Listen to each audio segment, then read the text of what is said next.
안녕하세요. 오늘 보내주신 보고서 정말 흥미롭네요. 네? 반갑습니다. AI 리터러시, 무엇을 아는가에서 어떻게 대하는가로. 요즘 정말 AI가 우리 생활 곳곳에 없는 데가 없잖아요. 네, 그렇죠. 정말 많이 쓰이죠. 그래서 그런지 AI 역량이 중요하다, 커리어에도 필수다 이런 얘기 정말 많이 듣게 되는 것 같아요. 맞아요. 다들 그렇게 느끼시는 것 같더라고요. 그런데 오늘 이 보고서는요, 조금 다른 이야기를 하는 것 같아요. 우리가 흔히 생각하는 거 있잖아요. AI 도구 어떻게 쓰나, 프롬프트는 어떻게 짜나, 이런 기술적인 걸 넘어서요. 네, 기술적인 부분 이상이죠. AI를 대하는 우리의 태도.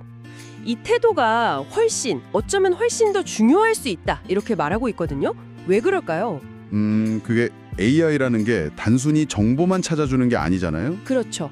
검색 엔진이랑은 다르죠. 네, 새로운 걸 만들어내기도 하고 또 가끔은 아주 그럴듯하게 사실이 아닌 정보를 만들어낼 수도 있는 상당히 강력한 힘을 가졌기 때문이죠. 아, 그래서 태도가 중요하다는 거군요. 정보를 그냥 받아들이면 안 되니까. 바로 그거죠. 비판적인 태도요. 그래서 이번 시간 저의 목표는 아주 명확합니다. AI 리터러시가 왜 단순 기술 습득 이상인지, 그리고 왜 태도와 윤리가 핵심인지 이걸 깊이 파헤쳐 보고요. 또 세계 다른 나라들은 이 문제를 어떻게 보고 있는지 그것까지 한번 쭉 살펴보겠습니다. 자, 그럼 한번 시작해 볼까요? 네, 좋습니다. 먼저 그 AI 리터러시를 그냥 AI 도구 잘 다루는 능력 이 정도로만 생각하면 좀 좁은 시각이다, 이 지적부터 시작해야 할 것 같아요. 맞아요. 그게 전부가 아니죠. 보고서 보니까 스탠퍼드 대학 프레임워크가 나오던데 이게 좀 흥미롭더라고요. 기능적, 윤리적, 교육적 리터러시 말고도 수사적 리터러시라는 말이 나와요. 이건 좀 생소한데 어떤 건가요? 네, 그 수사적 리터러시. 이게 정말 중요한 개념 중 하나예요. 뭐랄까, AI가 만들어낸 텍스트나 이미지가 그냥 객관적인 정보 나열이 아닐 수 있다는 걸 아는 능력이에요. 아, 그냥 정보가 아니다. 네, 예를 들어 누군가를 설득하거나 아니면 물건을 팔거나 이런 특정 목적을 가지고 아주 교묘하게 설계된 그런 언어일 수 있다는 거죠. 그렇군요. 의도가 숨어 있을 수 있다. 그렇죠. 그러니까 AI 결과물을 그냥 그렇구나 하고 받아들이는 게 아니라 이거 혹시 어떤 의도가 숨어 있지 않을까? 이렇게 비판적으로 검토하는 태도. 이게 바로 윤리적 태도랑 직결되는 지점입니다. 결과물 너머의 의도까지 파악하는 눈이 필요하다는 말씀이시네요.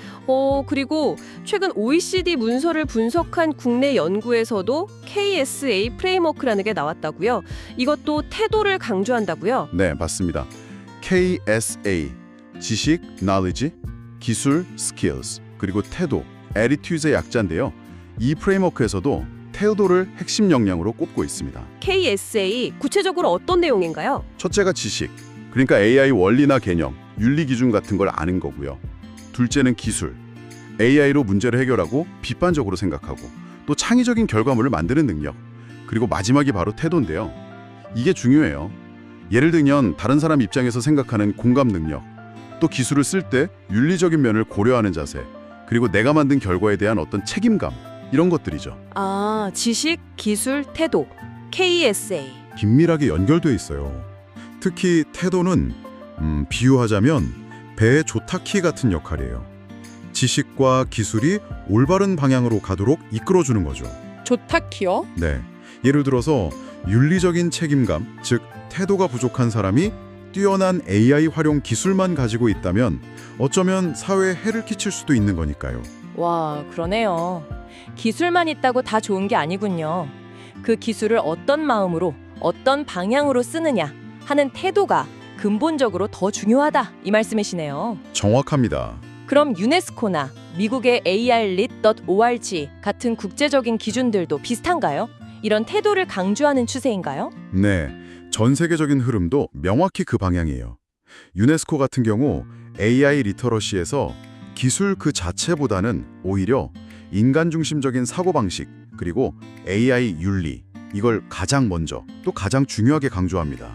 인간 중심, AI 윤리. 네, AI 기술은 인간을 대체하는 게 아니라 인간의 판단이나 활동을 도와주는 역할을 해야 한다는 거죠. 그게 핵심 원칙이에요. AIlit.org도 마찬가지로 지식, 기술과 함께 미래 준비 태도를 중요한 축으로 봐요. 미래 준비 태도요? 네, 거기에는 구체적으로 책임감 있는, 또 호기심 있는, 공감하는, 그리고 적응하는 이런 자세들이 포함됩니다. 책임감, 호기심, 공감, 적응. 다 태도에 관한 거네요. 그렇죠. 전부 태도와 관련된 역량들이죠. 종합해보면 세계적으로 AI 리터러시는 이미 단순 기술 교육 이걸 넘어서서 인간 중심성, 윤리, 그리고 바람직한 태도 이걸 핵심으로 보고 있다는 거군요. 정말 중요한 변화네요. 맞습니다. 중요한 변화죠. 그렇다면 여기서 한 걸음 더 들어가 보죠. 왜 AI 리터러시 교육의 시작점이 뭐 지식이나 기술 훈련이 아니라 이 태도를 기르는 것이어야 할까요? 그 이유가 궁금한데요. 그 이유는 AI 기술, 특히 요즘 많이들 쓰시는 생성형 AI 있잖아요. 이게 본질적으로 가진 한계, 또 속성 때문이라고 할 수 있어요. 생성형 AI의 한계요? 네. 이 AI들이 정말 그럴듯하게, 하지만 사실이 아닌 이야기, 이걸 전문 용어로 환각, 할루시네이션 현상이라고 하죠. 이걸 마치 진짜 사실인 것처럼 내놓는 경우가 생각보다 많거든요. 아, 그 할루시네이션 문제 들어봤어요. 네. 그리고 그뿐만이 아니에요. AI가 학습하는 데이터 안에 이미 우리 사회의 편견이나 차별적인 시선들이 녹아 있잖아요. 이걸 그대로 따라하거나 어떨 땐 더 심하게 만들어서 보여주기도 하고요. 데이터 속 편견까지 학습한다. 그렇죠. 이런 AI 결과물의 함정들, 이걸 걸러낼 수 있는 가장 효과적인 방법이 뭘까요? 더 뛰어난 AI 기술일까요? 아닐 것 같은데요. 맞아요. 기술이 아니라 바로 AI가 주는 정보를 고지고대로 믿지 않겠다는 비판적 태도, 그리고 또 이 정보가 진짜 정확한 건지 믿을 만한 건지 내가 직접 확인하겠다는 어떤 학문적인 성실성, academic integrity, 이게 가장 중요합니다. 비판적 태도와 학문적 성실성. 네, 논리적으로 한번 따져보면 이렇습니다. AI는 구조적으로 오류나 편향의 가능성을 가지고 있어요. 이건 어쩔 수 없는 부분이에요. 그렇죠. 완벽할 순 없으니까. 네, 그 AI의 결과는 절대적인 정답이 아니에요. 항상 검토가 필요한 대상일 뿐이죠. 근데 이 검토라는 행동 자체가 어디서 나오느냐? 바로 태도에서 나온다는 겁니다. 진짜 맞아? 하고 의심하는 비판적 사고. 왜 이런 결과가 나왔지? 파고드는 호기심. 이 결과물 내가 책임지고 써도 될까? 판단하는 책임감. 이게 다 우리가 말하는 태도의 영역이라는 거죠. 와, 정말 핵심인데요. 듣고 보니 태도 교육 없이 기술만 가르치면 오히려 더 위험할 수도 있겠네요. 그럴 수 있죠. 뭐랄까, AI로 더 교묘하게 가짜 정보를 만들 수도 있고, 아니면 AI가 써준 과제를 그냥 그대로 내는 그런 부정행위를 부추길 수도 있는 거잖아요. 맞습니다. 그런 우려가 충분히 있죠. 결국 태도가 AI를 올바르게 쓰기 위한 일종의 안전장치 역할을 하는 거고, 또 윤리적인 방향을 알려주는 나침반 같은 거네요. 네, 정확한 비유입니다. 안전장치이자 나침반. 아까 말씀드린 KSA 프레임워크의 태도 영역을 조금만 더 자세히 들여다보면요. 공감적 사회인식이라는 역량이 있어요. 공감적 사회인식이요? 네, 이게 뭐냐면 내가 지금 사용하려는 이 AI 기술이나 그 결과물이 사회의 다른 사람들, 특히 좀 약자나 소수자들에게 어떤 영향을 줄 수 있을지 한번 헤아려보는 능력이에요. 아, 다른 사람에게 미칠 영향을 생각하는 거군요. 그렇죠. 이런 공감적 태도가 없으면 그냥 편향된 AI를 무비판적으로 사용해서 나도 모르게 사회적 차별을 더 키울 수도 있는 거예요. 그리고 또 윤리적 기술 고려라는 항목도 있는데 이건 단순히 윤리 지식을 아는 걸 넘어서는 거예요. 기술을 사용할 때마다 실제로 이게 윤리적으로 괜찮은가, 책임감을 느끼고 신중하게 판단하는 그런 실천적인 자세를 말합니다. 네, 아는 것과 실천하는 건 다르니까요. 맞습니다. 결국 AI 리터러시 교육의 궁극적인 목표는 AI가 시키는 대로 잘 따르는 그런 부품 같은 사람을 만드는 게 전혀 아니군요. 네, 절대 아니죠. 오히려 AI라는 이 강력한 도구를 잘 활용해서 더 나은 판단과 결정을 스스로 내릴 수 있는 그런 주체적인 인간을 길러내는 것. 이게 진짜 목표라고 할 수 있겠네요. 맞습니다. AI는 가치 판단을 못하잖아요. 윤리적 딜레마 앞에서 스스로 결정을 못 내려요. 그 최종 판단과 책임은 언제나 우리 인간의 몫인 거죠. 그렇군요. 주체적인 인간. 자, 그럼 이 보고서가 왜 이렇게까지 윤리와 태도를 강조하는지 그 배경에 있는 구체적인 문제들을 좀 더 파헤쳐보죠. AI 기술 자체가 본질적으로 인간 사회의 문제를 그대로 반영하고 심지어 증폭시키기도 한다고요. 네, 그 지적이 아주 중요합니다. 흔히 AI는 그냥 중립적인 기계라고 생각하기 쉽지만 전혀 그렇지 않다는 거죠. 보고서에서도 강조하듯이 AI는 결국 인간의 선택과 관점을 반영하는 거울이다. 이 점을 기억해야 합니다. AI가 거울이다. 그럼 구체적으로 어떤 윤리적 딜레마들이 숨어 있는 걸까요? 보고서에서 지적하는 대표적인 윤리적 딜레마가 몇 가지 있는데요. 첫 번째는 역시 편향과 차별, 바이어스 앤 페어니스 문제입니다. 아, 편향 문제. 아까도 잠깐 언급됐죠. 네, AI는 방대한 데이터를 학습하는데 그 데이터 속에 이미 우리 사회에 존재하는 편견들 있잖아요. 예를 들면 인종, 성별, 나이 뭐 이런 거에 대한 고정관념이나 차별적인 시선들, 이걸 그대로 배우거나 오히려 더 심화시키는 경우가 정말 많아요. 구체적인 사례가 있을까요? 예를 들어 미국 법원에서 사용됐던 AI 중에 컴파스라는 게 있었어요.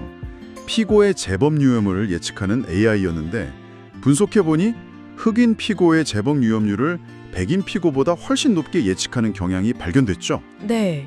왜 그런 거죠? 나중에 알고 보니 학습 데이터로 사용된 과거 체포 기록 자체가 이미 인종적인 편향성을 가지고 있었기 때문이었어요. 아, 데이터 자체의 문제였군요. 그렇죠.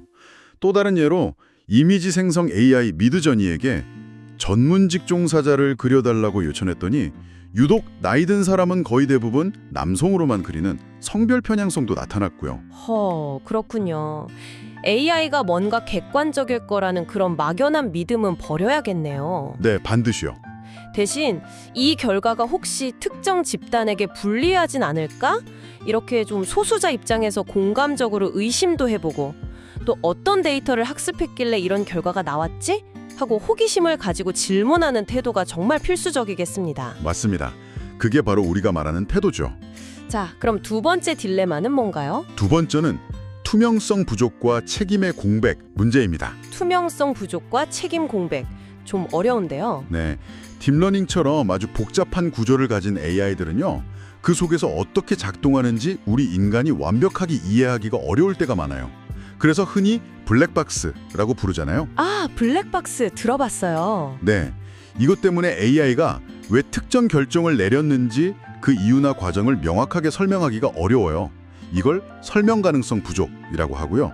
또 만약 AI의 결정 때문에 문제가 생겼을 때 그 책임을 누구한테 물어야 할지도 되게 애매해지는 거죠. 아, 누구 책임이냐 이게 불분명해지는군요. 그렇죠.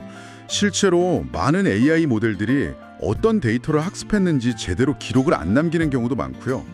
또 AI를 나쁘게 사용한 범죄나 AI 시스템 오류로 피해가 발생했을 때 이걸 개발자 책임으로 봐야 할지, 사용자 책임으로 봐야 할지, 아니면 기업 책임인지, 이 법적 책임 소재에 대한 논쟁도 여전히 아주 뜨겁습니다. 그렇군요. 블랙박스의 결정을 그냥 믿어버리면 정말 안 되겠네요. 네, 위험하죠. AI를 만들거나 사용할 때 이거 설명 가능하게 만들 수 있나?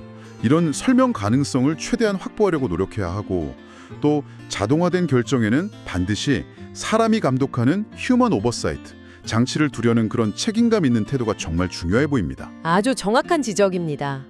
자, 그럼 세 번째 딜레마도 짚어주시죠. 세 번째는 프라이버시 침해 문제입니다.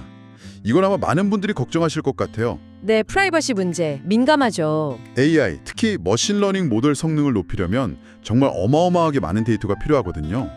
그런데 이 데이터를 모으고 사용하는 과정에서 개인의 민감한 정보가 나도 모르게 혹은 내가 동의한 범위를 넘어서서 과도하게 이용될 위험이 늘 있어요. 예를 들면 어떤 게 있을까요? 우리가 집에서 쓰는 AI 스피커나 스마트폰 챗봇 같은 거 있잖아요.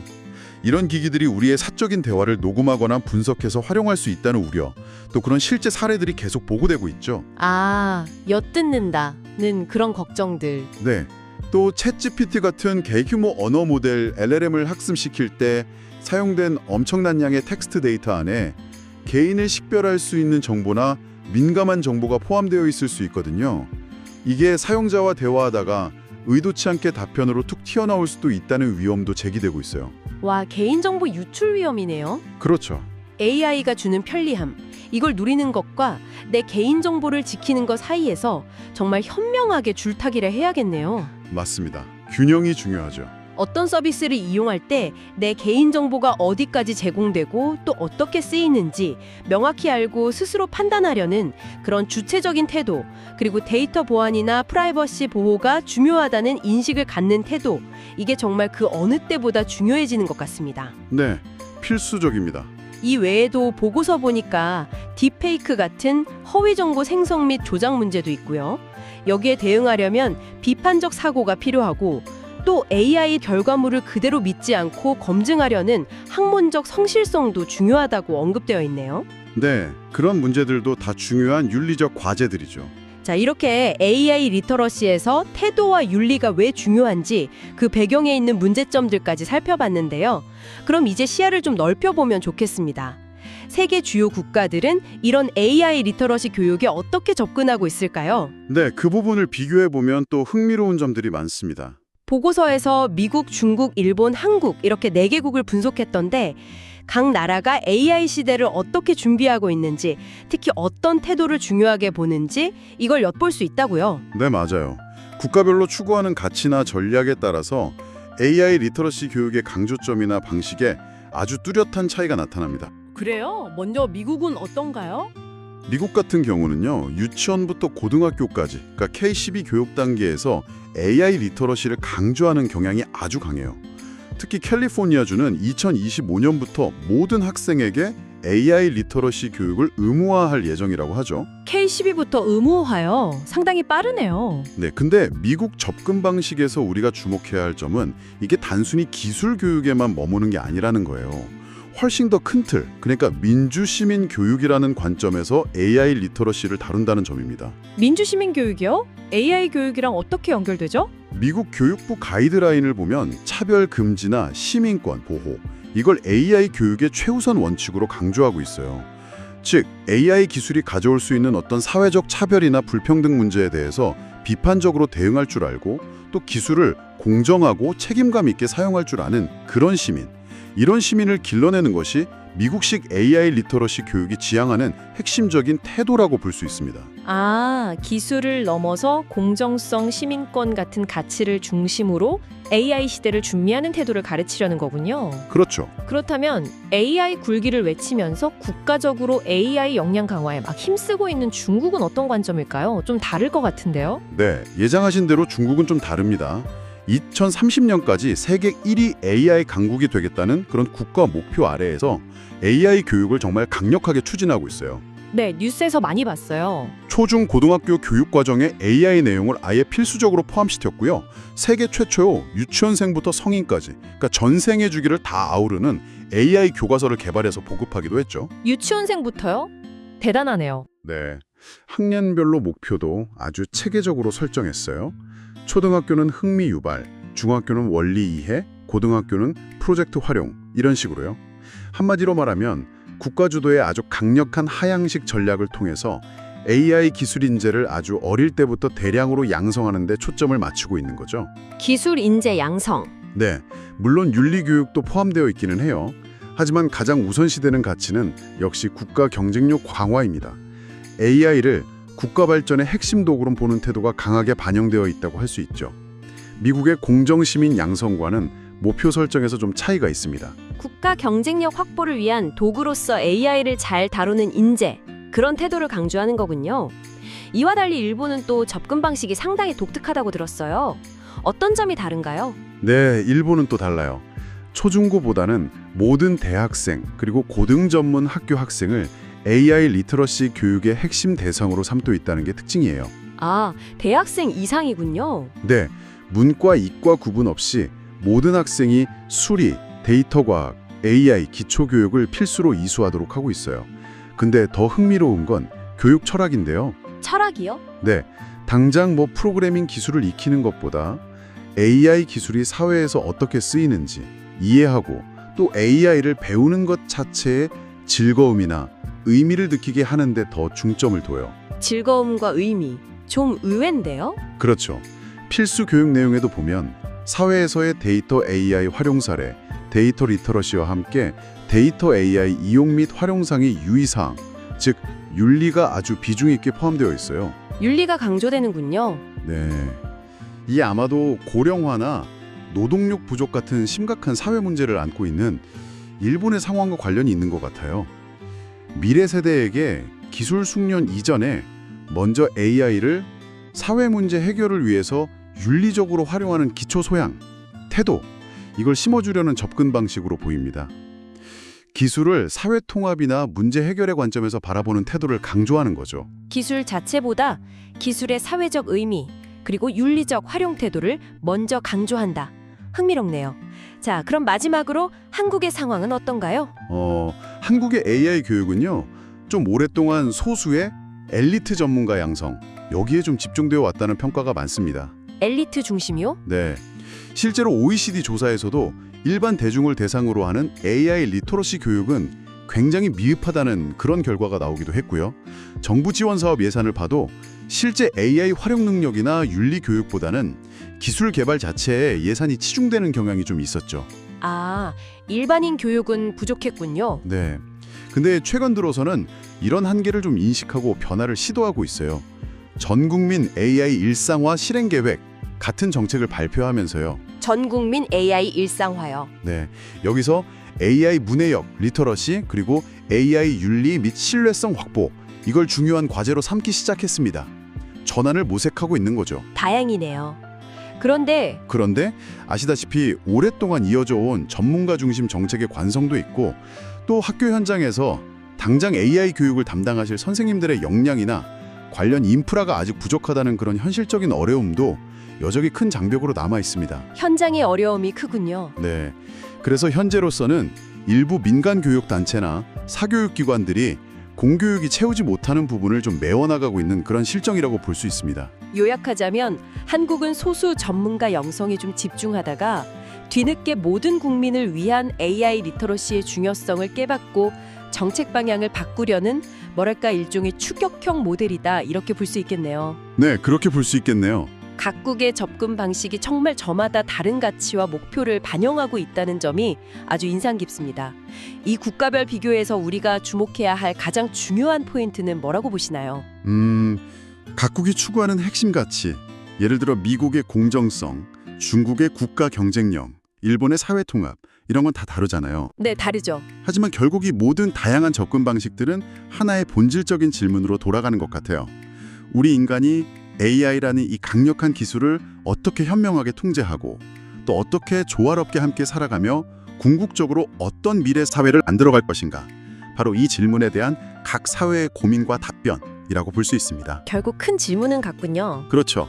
그리고 그 답변의 핵심에는 결국 AI를 대하는 우리의 태도가 자리 잡고 있다는 점을 다시 한번 확인할 수 있는 거죠. 오늘 우리는 AI 리터러시가 단순히 새로운 기술을 배우고 익히는 그런 차원의 문제가 아니라는 걸 정말 깊이 있게 탐구했습니다. 네, 정말 중요한 이야기였죠. 그보다는 AI를 비판적으로 성찰하고 또 윤리적인 책임감을 가지고 활용하는 태도에 관한 문제라는 것을 확실히 확인했고요.